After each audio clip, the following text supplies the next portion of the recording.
시간 우리 함께 우리에게 찾아오신 그 주님을 함께 찬양하며 나아가기 원합니다. 다 표현 못해도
표현 못해도 다 표현 못해도 나 표현하리라 다 고백 못해도 나 고백하리라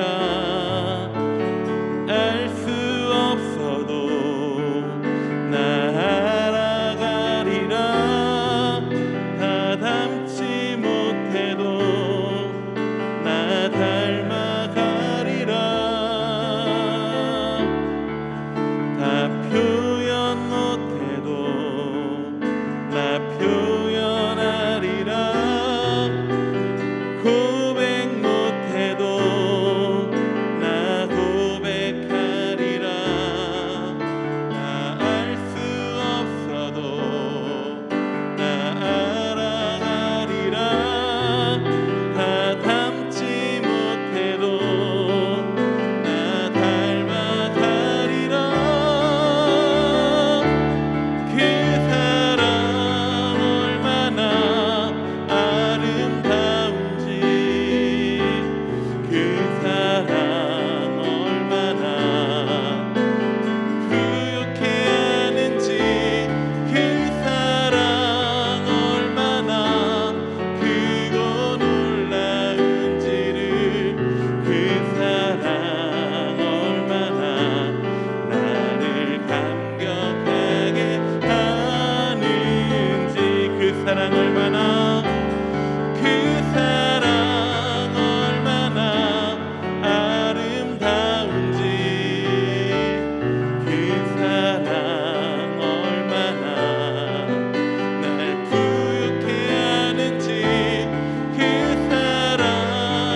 주음성 외에는 더 기쁨 없도다 날 사랑하신 주 늘 계시옵소서 기쁘고 기쁘도다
떠나가시면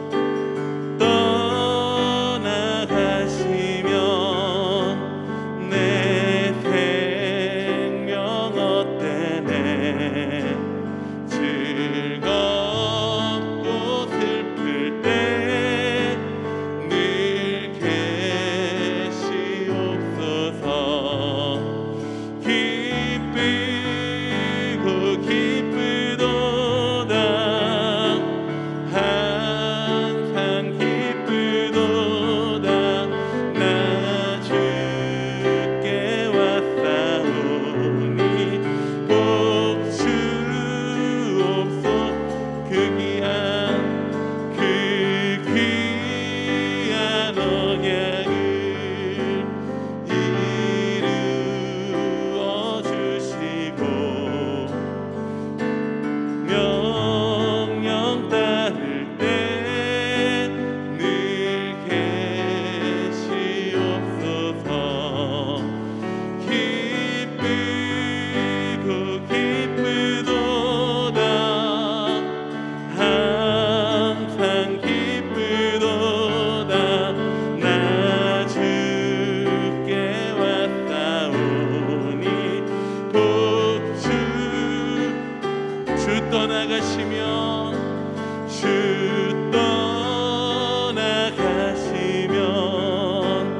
내 생명 헛되네. 즐겁고 슬플 때 늘 계시옵소서. 기쁘고 기쁘도다 한 기쁘도다 나 주께 왔사오니 복 주옵소서. 그 귀한 언약을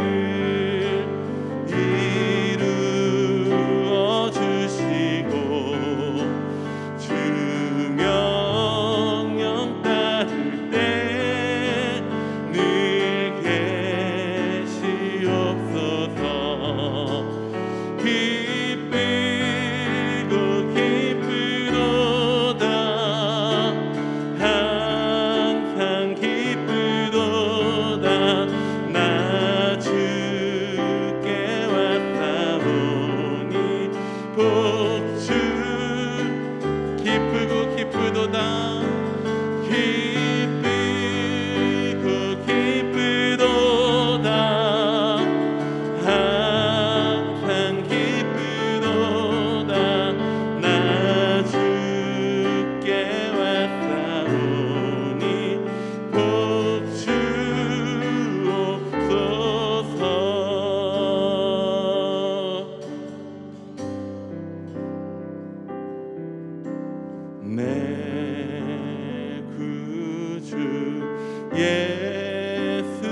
기도하면서 고백합니다. 이전엔 세상 난 기뻤지만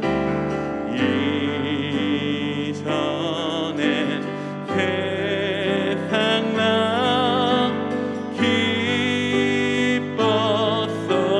기뻤어도 지금 내 기쁨은 지금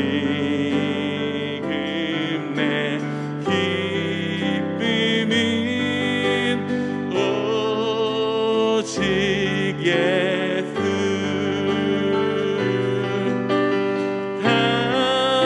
다만 내 비는 날 내 구주 예수를 더욱 사랑 더욱 사랑 이 세상 떠날 때 찬양하고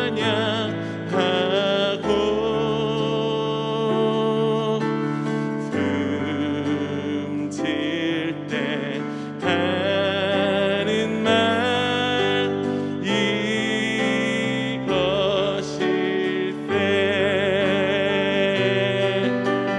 다만 내 비는 날 내 구주 예수를 더욱 사랑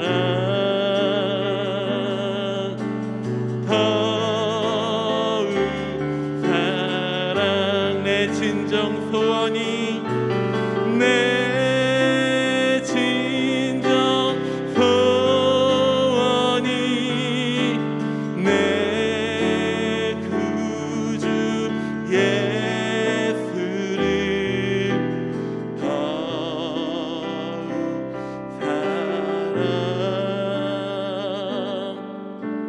더욱 사랑 이 시간 함께 기도하며 나아가기 원합니다. 이 대림절 주님을 기다리며 나아가는 이 시간 가운데 주님을 향한 소망이 더욱더 깊어지고 주님을 향한 기쁨이 더욱더 깊어지고 우리 안에 주께서 오실 그 기쁨으로 인한 충만함이 더욱더 우리 삶 가운데 넘치기를 함께 기도하며 나아가기 원합니다. 기도하시겠습니다.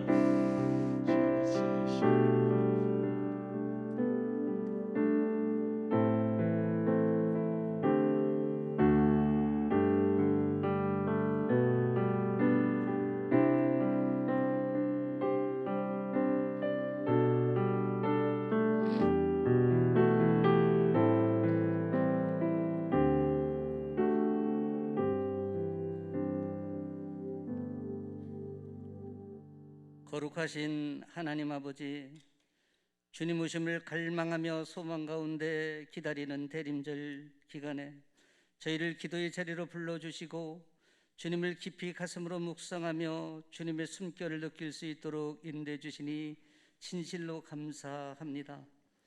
한 해의 끝자락이 다가오는 이 시간에 살아온 발자국을 돌아보게 하시고 말씀을 거울 삼아 통렬한 자기 반성과 회개가 있게 하시며 내가 진짜 그리스도인이 맞는가 하는 자기 성찰의 은혜가 가득한 시간으로 인도해 주옵소서. 생각해보면 세상 가운데 서 있는 교회는 많은데 주께서 찾으시는 주님의 교회는 잘 보이지가 않고 10,000,000명 그리스도인을 자랑하는데 세상은 더 어둠의 세계로 타락하는 오늘의 현실입니다. 주는 그리스도여 살아계신 하나님의 아들임을 고백한 베드로의 위대한 고백이 오늘을 살아가는 우리의 고백이 되게 하셔서 우리 때문에 교회가 변화되고 교회로 인해 세상이 변화되는 놀라운 성령의 역사가 이 시대에 불같이 일어나게 하옵소서. 이를 위해 철저히 자기 부인의 삶을 결단하게 하시고 예수 그리스도가 매일의 양식이 되게 하셔서 영적 부유함이 가득 찬 작은 목자의 삶을 살아가기에 부족함이 없도록 선히 인도하여 주옵소서.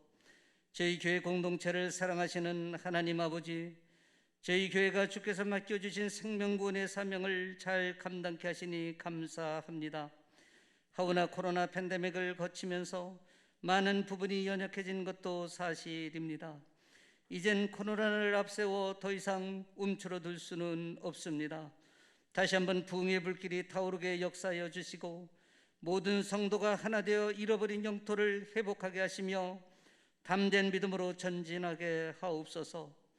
어둠의 권세 앞에 하나님의 전신갑주를 입고 나아가게 하시며 잠시 흔들리고 무너진 성벽은 믿음의 역청을 발라 더욱 견고하게 하시고 하나님께서 부여해 주신 방주의 사명을 이웃과 열방을 향해 넉넉히 감당하는 은혜의 역사가 있게 하옵소서. 이 나라의 민족을 사랑하시는 하나님 아버지, 참으로 어려운 여건 하에서도 오늘까지 인도해 주시고 세계 열강과 어깨를 나란히 할 수 있도록 축복해 주심을 감사합니다. 그러함에도 이념적 대립이 심화, 극한 분열과 분쟁, 세대 간 갈등, 집단 이기주의, 지도력의 부재 등 많은 어려움이 현존하고 있습니다. 또한 북핵 및 세계 안보 질서의 변화로 인한 국가 안보는 더욱 긴장해야 하는 상황입니다. 이러한 위기 앞에 우리가 의지할 수 있는 분은 오직 여호와 한 분뿐임을 고백합니다. 주님 긍휼히 여겨주시고 불쌍히 여겨주시옵소서. 무엇보다 포괄적 차별금지법이란 악법을 만들어 천국의 모형인 가정을 파괴하고 창조주 하나님을 대적하려는 모든 어둠의 세력을 주님의 주권 앞에 무릎 꿇게 하시고 이 나라가 건강하게 회복된 모습으로 하나님께 나아가는 은혜의 역사가 있게 하옵소서. 말씀의 공급자이신 하나님 아버지, 오늘도 하나님의 말씀을 대언하실 주의 종을 축복하셔서 성령 충만케 하시고 능력의 말씀이 선포되어 말씀을 받는 저희가 모두가 다시 한번 결단하고 새롭게 출발하는 은혜의 시간으로 인도하여 주옵소서. 이 모든 말씀 다시 오실 예수 그리스도의 이름으로 감사하며 기도드립니다. 아멘.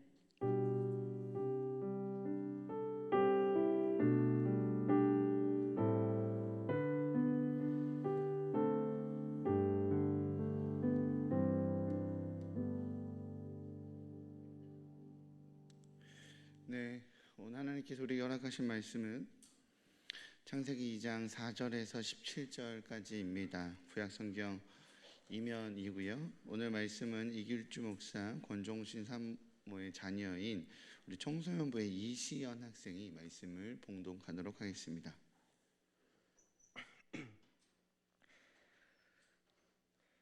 이것이 천지가 창조될 때 하늘과 땅의 내력이니 여호와 하나님이 땅과 하늘을 만드시던 날에 여호와 하나님이 땅에 비를 내리지 아니하셨고 땅을 갈 사람도 없었으므로 들에는 초목이 아직 없었고 밭에는 채소가 나지 아니하였으며 안개만 땅에서 올라와 온 지면을 적셨더라. 여호와 하나님이 땅의 흙으로 사람을 지으시고 생기를 그 코에 불어넣으시니 사람이 생명이 되니라. 여호와 하나님이 동반의 에덴의 동산을 창설하시고 그 지으신 사람을 거기 두시니라. 여호와 하나님이 그 땅에서 보기에 아름답고 먹기에 좋은 나무가 나게 하시니 동산 가운데에는 생명나무와 선악을 알게 하는 나무도 있더라.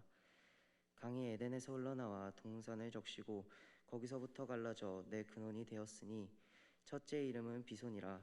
금이 있는 하윌라 온 땅을 둘렀으며 그 땅의 금은 순금이요 그곳에는 베들리엄과 호마노노도 있으며 둘째 강의 이름은 기은이라.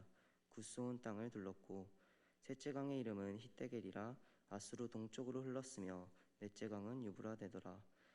여호와 하나님이 그 사람을 이끌어 에덴 동산에 두어 그것을 경작하며 지키게 하시고 여호와 하나님이 그 사람에게 명하여 이르시되 동산 각종 나무의 열매는 내가 임으로 먹어도 먹되 선악을 알게 하는 나무의 열매는 먹지 말라. 네가 먹는 날에는 반드시 죽으리라 하시니라. 아멘. 아멘. 네, 우리 청소년 우리 이시연 학생 잘했다고 박수 한번 쳐줄까요? 네. 아이고. 네, 격려가 익숙하지 않았나 봅니다. 제가 알고 있기로 어제 늦게까지 축구 응원한 걸로 알고 있는데, 네, 또 이렇게 나와서 말씀 봉독하니까 참 좋습니다. 우리 아까다 말씀 3번 읊조리면서 마음에 새기도록 하겠습니다. 에베소서 2장 22절 말씀, 너희도 성령 안에서 하나님이 거하실 처소가 되기 위하여 그리스도 예수 안에서 함께 지어져 가느니라. 에베소서 2장 22절 말씀. 에베소서 2장 22절 말씀. 너희도 성령 안에서 하나님이 거하실 처소가 되기 위하여 그리스도 예수 안에서 함께 지어져 가느니라. 에베소서 2장 22절 말씀. 에베소서 2장 22절 말씀. 너희도 성령 안에서 하나님이 거하실 처소가 되기 위하여 그리스도 예수 안에서 함께 지어져 가느니라. 에베소서 2장 22절 말씀. 아멘. 감사합니다. 오늘 제가 청소년 사역을 할 때 자주 소개하고 좋아했었던 그룹 하나를 조금 소개하고 싶습니다. 우리 천재 가수라고 많이 유명했었죠. 악동 뮤지션이라고 합니다. 혹시 아시나요? 네. 감사해요. 애들이 반응을 해주니 리액션이 크네요. 악동 뮤지션들 아는구나. 네. 2013년 K-팝 스타 시즌 2에서 1등을 하면서 혜성처럼 등장한 천재 가수들이죠. 악동 뮤지션은 남녀 혼성 듀오입니다. 둘이 남매거든요. 남매 혼성 듀오로서 그들의 특징은 직접 가사를 다 본인들이 쓰고 본인들이 곡을 만든다는 거예요. 외부에서 전문가가 프로듀싱을 해주는 것이 아니라 본인들이 다 하고 있습니다. 즉 악동 뮤지션이 부르는 노래에는 그 악동 뮤지션이 가지고 있는 철학이 담겨 있어요. 몽고 선교사님의 자녀거든요. 그래서 그들의 마음에 그 가사에 보면 그들의 철학과 생각이 기독교적인 정서가 담겨 있는 것을 볼 수 있습니다. 저는 그 악동 뮤지션의 노래 중에서 인공잔디라고 하는 노래가 있는데 그걸 좀 소개하고 싶어서 그렇습니다. 노래가 너무 어려워서 부를 자신은 없고요. 그리고 뮤직비디오를 좀 띄워드릴까 했다가 유튜브가 정지당할 수 있기 때문에 가사를 읽어드리는 것으로 소개하겠습니다. 가사 한번 들어보세요. 나에게는 해도 물도 필요하지 않아. 그런 것 없어도 배부르게 살 수 있으니까. 나에게는 시들 걱정 필요하지 않아. 밟히고 뭉개져도 내 색을 잃지 않으니까. 모든 게 좋아 보여. 하지만 내가 행복하지 못했던 이유는 나도 숨쉬고 싶어. 비를 삼키고 뿌리를 내고 싶어. 정말 잔디처럼. 바람이 불면 간지러워하는 들판을 봐. 흔들려도 내 풀잎은 느껴지지 않아. 흙 땅과 맞닿은 맨살에 부끄러워하는 저 풀들과 다르게 난 생기가 돌지 않아. 그들은 좋아 보여. 시들어가는 모습도 아름다운 이유는 나도 숨을 쉬고 싶어. 비를 삼키고 뿌리를 내고 싶어. 정말 잔디처럼. 빛 없이 물 없이 영원할 것 같았던 나의 잔뜩 상해버린 가짜 풀잎이 뜯겨지네. 나도 숨쉬고 싶어. 비를 삼키고 뿌리를 내고 싶어. 정말 잔디처럼. 나도 느끼고 싶어. 살아있다고 하늘을 펄럭이고 싶어. 잔디처럼. 정말 잔디처럼. 이라는 가사입니다. 이 노래의 제목이 뭐라고요? 인공잔디입니다. 물도 해도 바람도 심지어 영양분도 필요 없습니다. 왜냐하면 인공잔디니까요. 그런 것 없어도 풀잎의 색깔이 바래지지 않습니다. 풀잎이 시들지도 않아요. 그러나 오늘 노래의 내용에서 인공잔디는 외칩니다. 난 행복하지 못하다고 말입니다. 제가 마스크를 아직까지 안 벗고 있었군요. 마스크 벗고 하겠습니다. 네. 인공잔디는 숨쉬고 싶다고 말을 합니다. 비를 삼키고 뿌리를 내리고 싶고 바람을 느끼고 싶고 생기가 있고 싶다라고 말합니다. 모든 것을 갖추어서 아무것도 필요 없어 보이는 것처럼 보이는 인공잔디는 나는 그런 것이 있다고 할지라도 살아있는 것은 아니라고 말합니다. 오늘 그 이야기를 좀 하고 싶어서 그렇습니다. 오늘 본문을 보면 참 당황스럽습니다. 어제 우리는 설교를 통해서 하나님께서 인간을 가장 사랑하시어 모든 것을 준비하고 마지막 날인 6일째 사람을 창조하셨음을 들었습니다. 맞습니다. 하나님께서 인간을 마지막에 창조하신 것은 아기가 태어나기 전에 아기 침대도 준비하고 아기 옷과 신발, 아기 담요 이런 필요한 물품들을 준비하는 것과 같은 마음입니다. 하나님은 빛과 궁창과 바다와 해달별, 하늘의 새와 땅의 동물, 그리고 열매 맺은 과일들과 식물들을 만들고 난 다음에 인간을 창조하셨습니다. 우리로 하여금 이 모든 것을 누리라고 창조하신 거죠. 이처럼 하나님께서는 우리를 위해 예비하시고 준비하시는 분이십니다. 이처럼 하나님의 창조 순서에는 분명히 인간을 향한 배려가 있습니다. 우리는 그런 귀히 여김을 받았습니다. 분명히 그건 맞습니다. 그런데 오늘 본문에서는 왠지 모를 반전이 있어요. 오늘 본문의 내용을 보면 무언가 준비되지 못한 듯한 아주 적막한 에덴 동산의 모습이 그려지고 있습니다. 오늘 4절과 6절입니다. 같이 읽어보도록 할까요? 4절에서 6절 함께 읽겠습니다. 시작.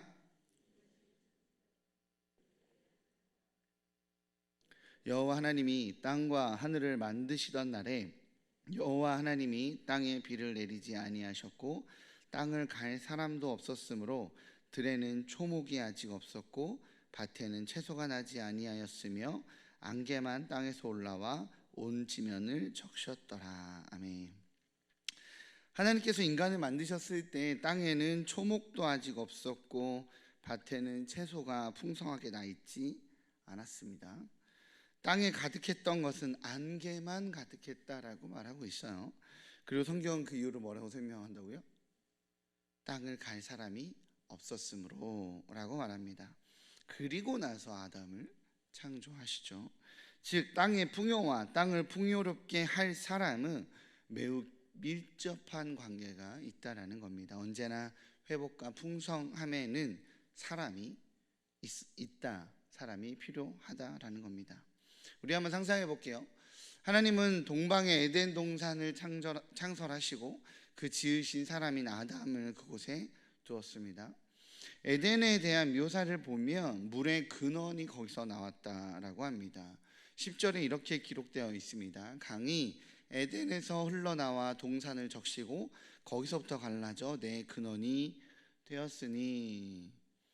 맞습니다. 강이 에덴에서 흘러나와서 동산을 적셨다라고 합니다. 그렇다는 것은 에덴 동산이 굉장히 높은 지대에 있었다는 것을, 지대가 높았음을 추정할 수 있어요. 그리고 에덴에서 나오는 물의 양이 굉장히 많았구나라는 것을 알 수 있습니다.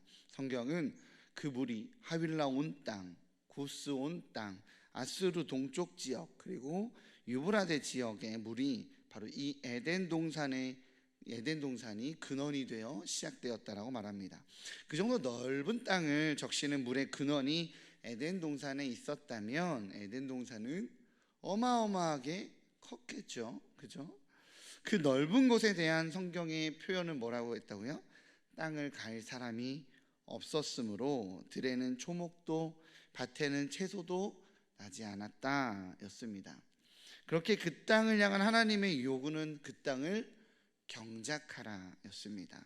15절입니다. 15절 같이 한번 읽어보도록 할까요? 시작. 여호와 하나님이 그 사람을 이끌어 에덴 동산에 두어 그것을 경작하며 지키게 하시고. 아멘. 그 넓은 땅을 아담 혼자서 경작하라라고 하시는 겁니다. 본문에서 나오는 이 경작하다라고 하는 히브리어는 아바드입니다. 아바드. 이 말은 다스리다, 섬기다, 예배하다라는 뜻입니다. 하나님께서 아담에게 맡기신 이 경작하라라는 요구는 바로 이러한 요구였습니다. 다스리며 섬기며 예배하는 경작을 말하는 겁니다. 저는 이 표현을 보면 저희 교회 성도님들은 되게 이해가 쉽게 되실 거라는 생각이 들어요. 왜냐하면 담임 목사님의 모습과 굉장히 밀접한 연관이 있어 보입니다. 담임 목사님이 나무를 대하시는 모습에선 저는 이 표현과 동일한 느낌을 받습니다. 어쩜 그렇게 나무를 사랑하실까요? 나무가 목이 마르면 지나가다가 쓱 보셔도 아시는 것 같습니다. 저는 잘 모르겠더라고요. 근데 얘가 물을 달라고 하네, 얘가 햇빛이 필요하다고 하네, 얘가 바람이 필요하다고 하네, 얘가 영양분이 필요하다고 하네 라고 지나가면서 그 식물을 정말 관심 있게 봅니다. 그리고 그 식물에게 물을 주고 햇빛을 주고 온도를 주고 영양분을 줘서 얘가 파릇파릇해지면 또 꽃이라도 피면 그렇게 예뻐하세요. 그렇게 행복해 하십니다. 그렇게 기뻐하십니다. 아바드 한다라는 생각이 들어요. 그 식물을 다스리는 듯 하기도 하고 섬기는 듯 하기도 하고 예배하는 듯 그렇게 나무 하나하나를 경작합니다. 사랑하고 예뻐하고 귀히 여기는 그런 경작 말입니다. 그렇게 새순이 돋고 나무가 파릇파릇해지고 꽃을 피고 혹 열매라도 맺으면 그렇게 기뻐합니다. 왜 기뻐할까요? 갖다가 내다 팔면 돈을 주니까 기뻐할까요? 비싼 값에 팔릴 수 있어서 기뻐할까요? 아닙니다. 그 기쁨은 나를 위한 기쁨이 아니라 온전히 경작의 대상인 그 나무의 생명력이 넘쳐나는 것을 기뻐하는 것입니다. 그래서 아바드라는 경작하다라는 말의 뜻에는 예배하다라는 뜻이 포함되어 있는 것입니다. 저는 교회 모범생이었습니다. 예전에 제가 이 설교를 한번 했다가 설교에 자기 자랑을 한다고 얼마나 면박을 받았는지 모르겠어요. 그랬지만 어쨌든 저는 교회 모범생이었습니다. 4대째 기독교 집안이었고 어렸을 때부터 목회자가 되겠다고 교회 일이면 참 뭐든지 열심히 했습니다. 교회 수련회 가 있으면 중학생 때까지는 저에게 참석 여부도 묻지도 않았어요. 왜냐하면 저는 늘 당연히 꼭 간 아이니까요. 당연했으니까 그렇습니다.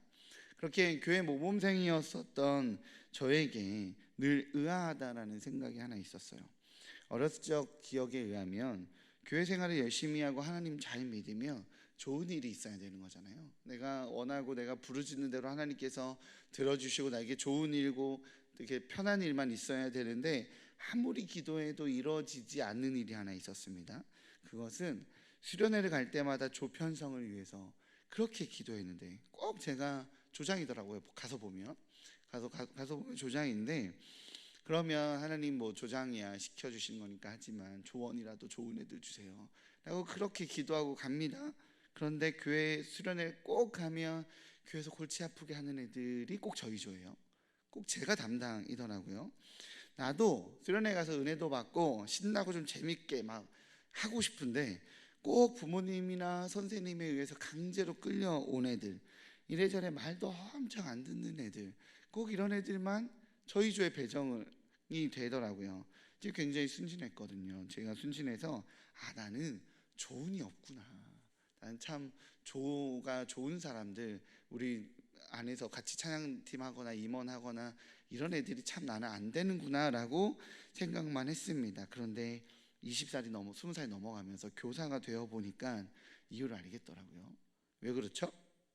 조편성을 할 때 믿을 만한 조장한테 어려운 애들 주잖아요. 그죠? 이거 알았다고 해서 선생님들한테 뭐라고 하지 마라.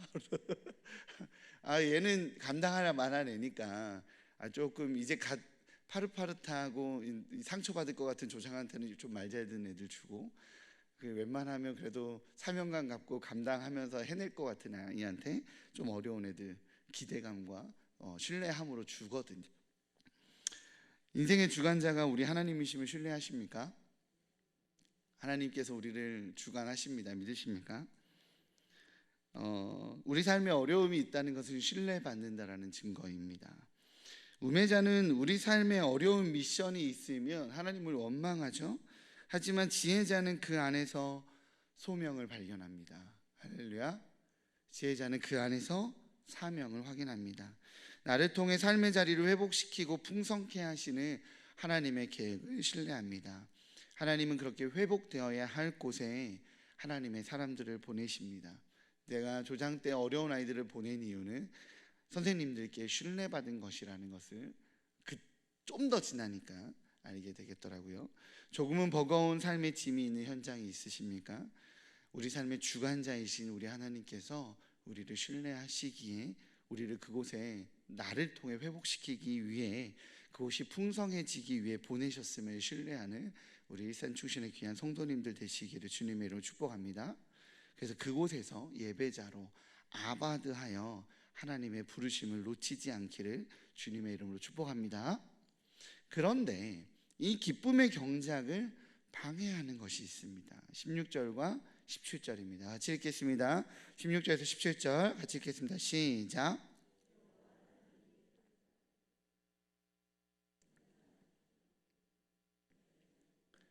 선악을 알게 하는 나무의 열매는 먹지 말라. 내가 먹는 날에는 반드시 죽으리라 하시니라. 아멘. 네, 우리에게는 익숙한 선악과입니다. 하나님은 당신께서 창조한 사람 아담에게 선악과를 먹지 말라라고 명하셨습니다. 선악과, 우리에게 선악과라는 이름으로 익숙하지만 사실 성경의 정확한 명칭은 뭐라고요? 선악을 알게 하는 나무입니다. 이 나무의 특징은 먹으면 선악을 알게 됩니다. 아니, 다르게 이야기하자면 이 나무를 먹기 전에 사람은 선악을 알지 못했습니다. 좀 더 정확하게 표현하자면 선악을 판단하지 못했습니다. 하나님께서 땅을 경작하라고 하니 경작했습니다. 하나님께서 에덴 동산을 돌보라고 하니 돌봤습니다. 하나님께서 가축과 공중의 새와 들의 모든 짐승에게 이름을 줘라 하니 줬습니다.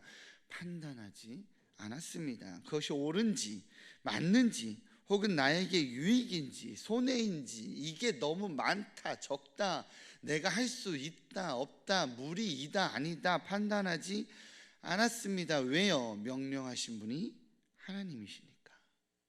그러나 선악과를 먹은 뒤에 판단하기 시작합니다. 선악의 기준이 나를 중심으로 세워지는 겁니다. 그리고 선악의 기준에 옳고 그름이 아니라 나에게 유익인지 나에게 손해인지로 바뀝니다. 경작의 대상이었던 이 나무의 잘됨이 기쁨이 아니라, 그 경작의 대상이었던 땅의 풍요로움이 기쁨이 아니라, 그 나무가, 그 땅이 나에게 도움이 되어야 기쁩니다. 사명의 예배가 사라지고, 경배가 사라지고, 섬김이 사라지고, 욕심이 자리 잡습니다. 그 넓고 넓은 에덴 동산의 수많은 기쁨의 대상이었던 것들이 부담의 대상이 됩니다. 기쁨을 줬던 나무가, 동물이, 꽃이 부담의 대상, 일의 대상이 되어버렸습니다.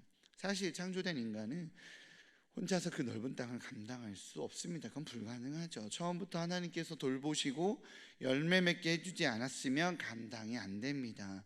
처음부터 자신의 능력으로 감당할 수 있는 사명이 아닙니다. 그저 하나님 명령에 순종하면 하나님께서 만들어 가시는 것을 목도하게 하기 위해서, 하나님의 능력을 경험케 하기 위해서 내가 이것들을 어떻게 다스리는지 너가 누리고 경험하고 그 기쁨을 너도 얻으라고 준 선물이었는데, 선악과를 먹고 나니 그것이 나의 기준이 되니, 부담이 되니, 의심이 되니, 하나님께서 주신 사명은 사라지고 부담이 되고 판단의 기준이 되어져 버리는 것입니다.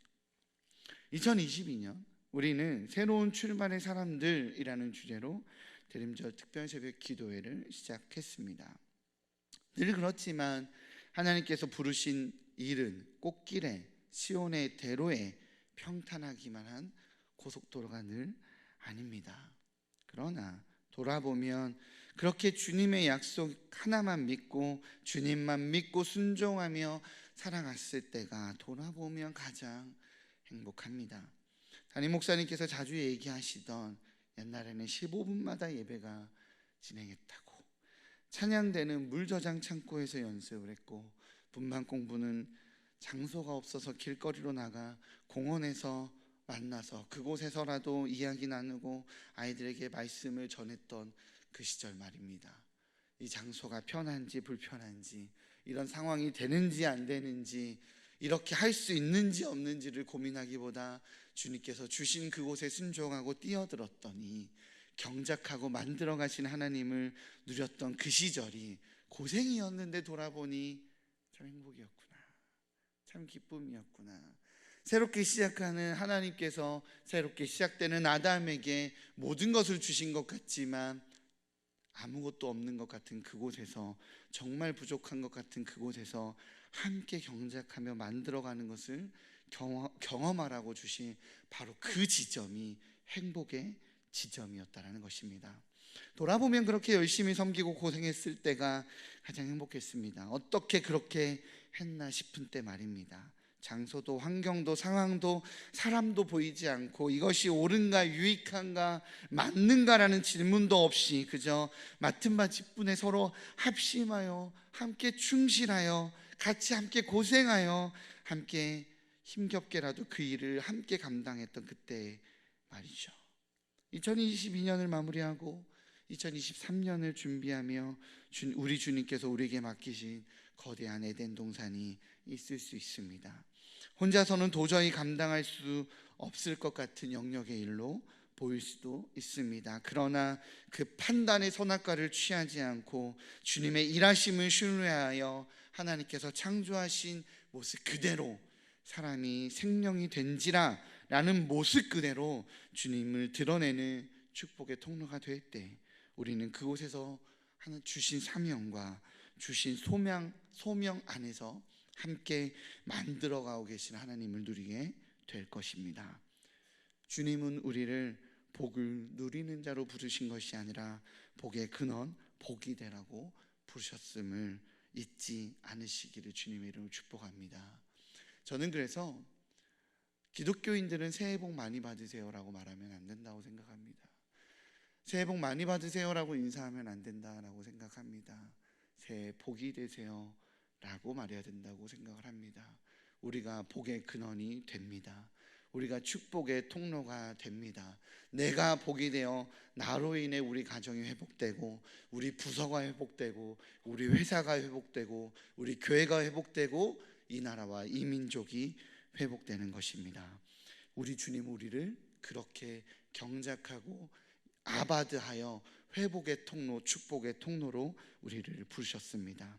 새롭게 출발하는 모든 출발의 자리에서 우리 주님의 형상을 회복하기에 있는 곳을 주님이 계획하신 그 에덴 동산으로 풍성케 만드는 우리 축복의 통로가 되는 일산 충신의 귀한 성도님들 되시기를 주님의 이름으로 축복합니다. 기도하시겠습니다.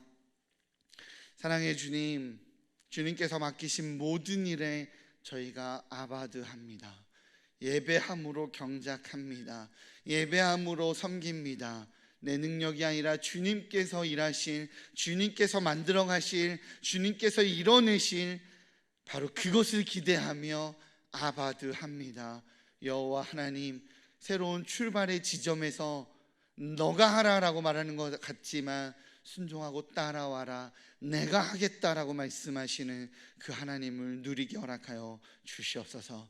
그렇게 우리 삶의 모든 지점에서 주님을 바라보며 일하시는 주님을 신뢰함으로 주님을 경험하는 저희 되게 허락하여 주시옵소서.